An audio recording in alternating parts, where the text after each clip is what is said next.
truth is solid like a rock. It's more solid than the earth and the whole universe. And time and space is built in it. It's not. It doesn't need to be treated like fragile crystal that you need to make sure you don't step on it. Or, truth is, it will swallow you and the rest who comes without blinking.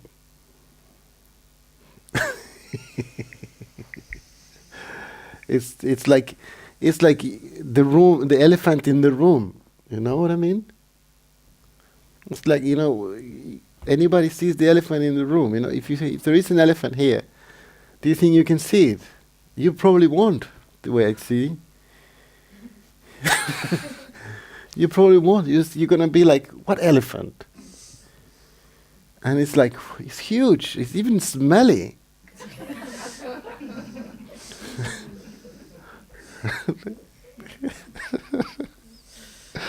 It's not a trumpet, it's the trump.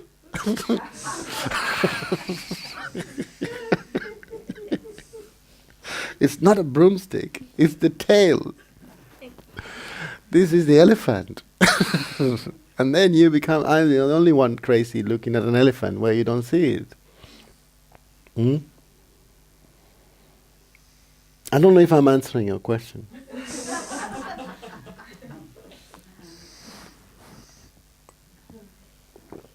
But forget about it. When I read these things, I just see so much pain, and I think, oh gosh, poor little thing. I probably won't see you again. So,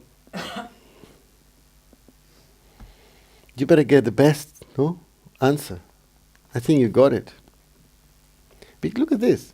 Being aware that I'm aware of the aliveness in the body. Yes, I understand what you mean. Maybe you have to slow down for a moment and kind of see the aliveness in the body for you to kind of focus into what is effortless. That's what happens sometimes. But it doesn't mean you have to live your life like that. When you have an injection, or they take blood out of you and they just give you this cotton and say, keep your finger here. No? And you go out and you have to drive, You have a car. I think they'll put a bit of tape on it. Exactly. Exactly. How can I drive with this thing? And they didn't say keep that cotton for the rest of your life on your arm. They said keep it until it stops bleeding. It takes a minute or two. And the same with this. Keep awareness of the body aliveness. For a minute, concentrate. And be aware of your own presence. Are you now? Yes. Okay, now forget about it all. You don't need to be aware of your aliveness anymore. You don't need to be aware of the truth. Just go and do the laundry, buy some shopping, eat some food. Be kind to others. I think it was more what I was asking was like someone mentioned about presence yesterday, and they were talking about it. You were going on about looking, and you were going, you can see yourself looking. Yeah, I understand. I understand totally. I mean, sometimes it happens that I give some directions to some particular person in that particular moment, and then someone else take it as an instruction for a general kind of. I just didn't know what the word presence meant. Yeah, well, nobody does. Oh, that's all right then. Nobody does. Nobody does. No, that's what I'm trying to say. Nobody does. Oh, that's all right. No. That's why I couldn't work it out. I thought it meant being alive. I didn't realise it meant. Well, that's so I was great. You should have started like that. What presence mean? And I would have said, I don't have no idea. Well, that's because Because I heard. What was it, Dharma the other day and presence, and I didn't know what it meant, and I didn't know what presence actually meant because I had it confused with an actual meaning. Mm-hmm. So now you're relaxed. I don't know. No, but it's okay, and it's cool. Yeah. exactly. And you know, I can't even. I've been here. I can't even stick my hand up for that. That's what I was going to say. Do you remember in school, when they say, the teacher, you say, go all the names, no? And they say, Ian, Ian, no? Yeah. What did you do? I don't know, probably. You have to put your hand up, Yeah. no? Yes, I'm here, no? Uh-huh. So you were aware that you were present, Mhm. no? You were not like, wait a second, teacher, let me see. Let me see, let me feel the sensations in my body. No, I get. Yeah, I think I am here. You know, you were immediately saying, yes, I'm here. Yeah. No? Yeah. Well, this is the same. You don't need to think about it too much. I mean, and if you weren't there, you couldn't lift up your hand, could you? I mean, you. So you had an absence. Now, this is an absence because he wasn't there, and this is a present because he was here, and that's presence. Uh-huh. You know.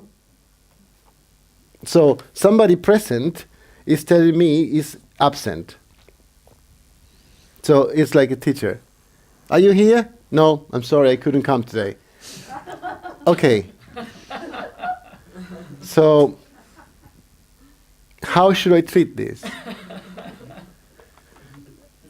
How can I take it? I mean, and then not only I didn't come, I really want to know how to be present. And I go like, okay, can you stay after class so I can talk to you? You see? Because I will distract the whole colleagues of yours if we talk about this issue. And this is as simple as that. And we can take it so much more complicated, you know. We can build up such an enormous amount of ideas around it because of the qualities that are going to come to me and are going to make me a better being than I am, you know. Basically, we're trying to compensate our faults by achieving some kind of presence that will make us better. And this is called ego. Can I put it more clear? No? This is called ego. Ego wants that. Ego wants to become better and, if it's possible, superior to others because it feels inferior to others. It feels that it's not worth and it wants to become worthwhile. So it's a very painful process inside of the human consciousness. And this is why it deserves respect and love, but a clear investigation. You know, because it's just a phenomenality in consciousness. It's a mirage. It doesn't have truth in itself. So anything that is a mirage, whatever solution it has, it will be another mirage. You can't have a real solution for a mirage. You know, if you go in the desert and you see, you're dying of thirst and you see this oasis and you see these palm trees and the water, you can't say, look, I know this is an illusion. There is no palm trees and water there, but I'm going to sleep there because the shadow is going to be great for me. You can't say that. I mean, if there is no oasis, there's no shadow. Okay? There is where the reality is mixing with the fantasy. You know, you're some kind of aware that is an oasis, but you still want the shadow. You know what I mean? So where are you in all this? Are you aware? You know, is it an illusion or is not an illusion? If it's not an illusion, then go for it, drink the whole water, make a tent under the tree and have a great time. If it is an illusion, don't dream of the shadow because it's not there. And the same happens with the desires of the mind and the ego. You're going to achieve some kind of stage that will make you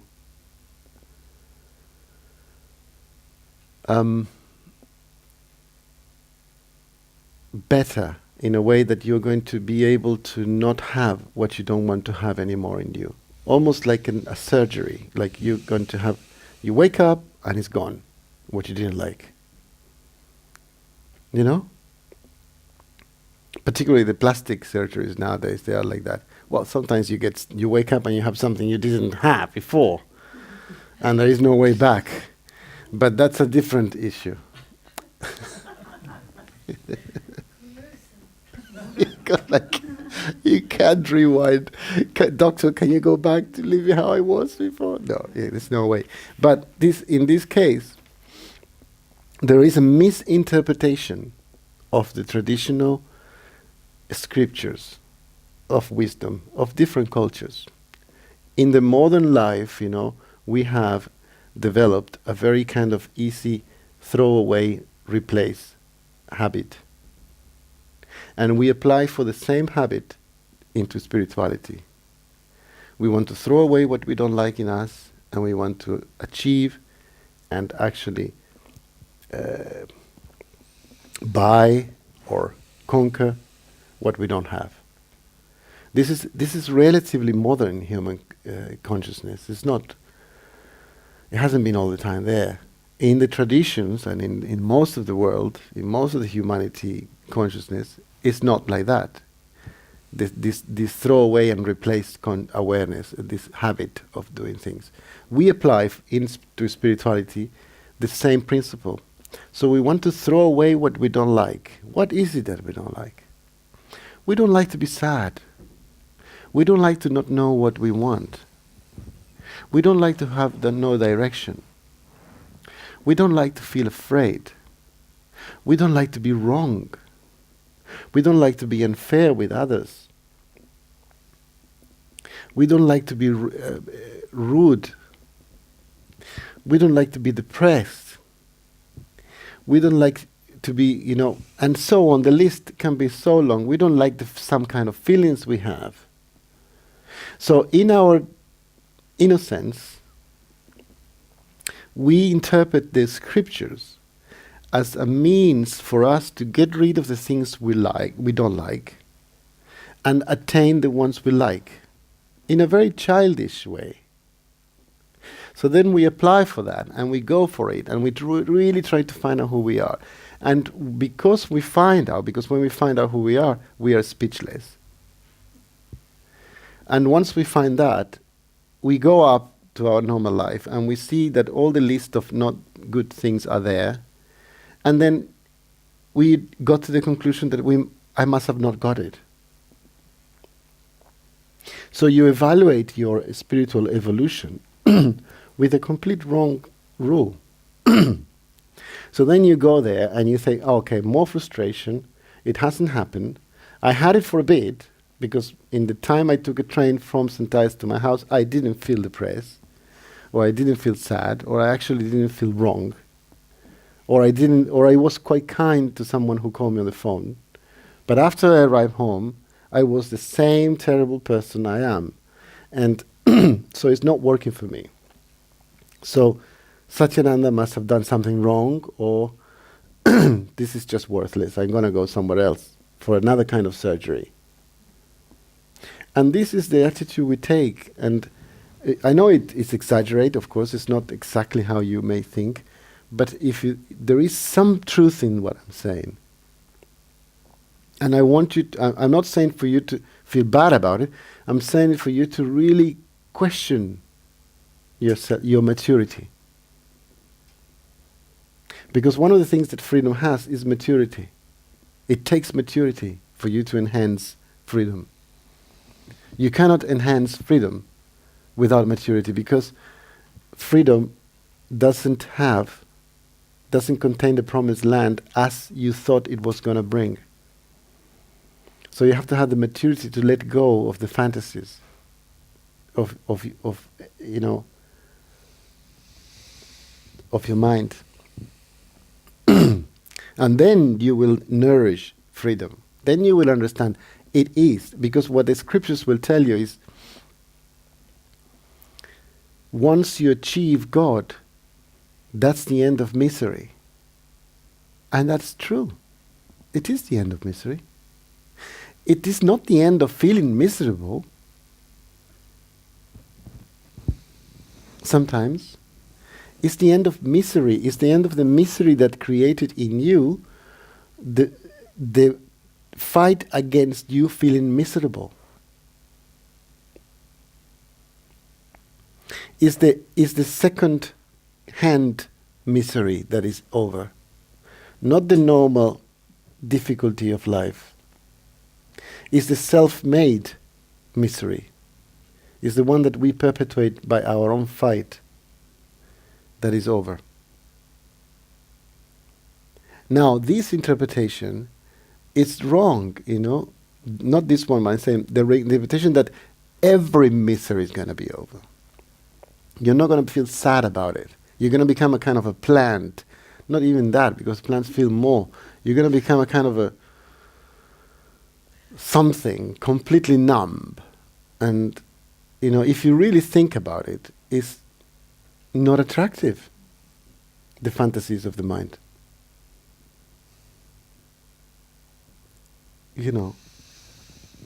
So even happiness, you want to be a happy person. There is nothing more,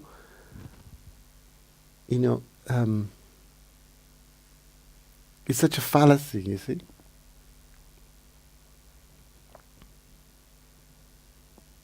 There isn't such a thing as a happy person.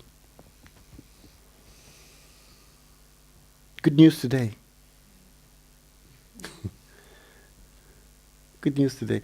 Because if you believe that there is such a thing as a happy person, then of course you will feel inappropriate, because you're not happy all the time. Everything, all the emotions are impermanent. They belong to the impermanent. You can't be happy permanently. There is bliss, yes, there is bliss that is permanent. But this is not an emotion. This is a small vibration in your heart. But it's only there when you look at it. It's not going to jump in front of you saying, good morning, here is bliss. Look at the window, bliss. No. For you to find bliss, you need to nourish it, and you need to actually worship the heart. But it's not happiness. And it doesn't make you better than others. And it doesn't make you have the right decisions, or make the right decisions, or say the right things, or stop learning. It doesn't prevent you from being sad, or depressed, or wrong, or needing love.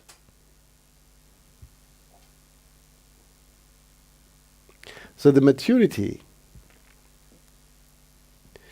is essential for a spiritual achievement. It's essential. Because if you don't, then you never achieve it, because you always think it's going to be, you're waiting for a truck, and it's the size of an ant. So whilst you're looking, it's just walking on your toes, and you're just looking for the truck. When is truth coming to my life? And it's already there.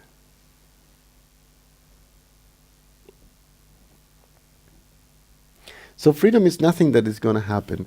It's your nature. You already are free. You don't see it because you're looking with a very ambitious eye. You have your ambition, and you're just looking at something that will make you something that is impossible to become.